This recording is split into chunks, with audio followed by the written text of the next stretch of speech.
Disgusting, disingenuous, and misleading is the only way to describe this article forwarded to me on Sunday night. It was published in the Gazette Herald. It was the story of two teenage African asylum seekers living in York who have just been convicted of a sexual attack on a middle-aged lady in the North Yorkshire city of York.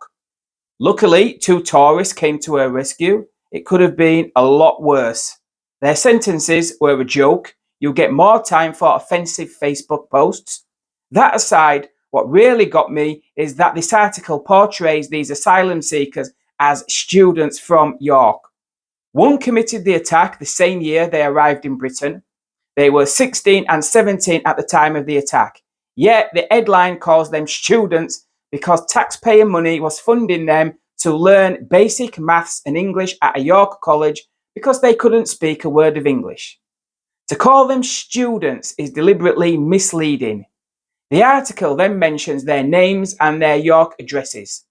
They are not students and their York address is irrelevant. They are not from York. They are African asylum seekers living in York. The fact we imported them from Africa and they brought their behaviour here is the single most important part of the story. That is the reason this attack happened at all. End of story.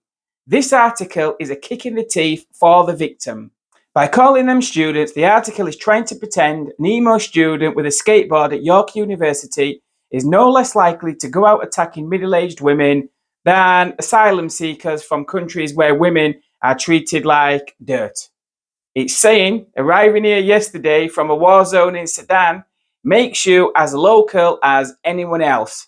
Nothing to see here other than two students from York attacking women. I'm trying to say it keeping a straight face.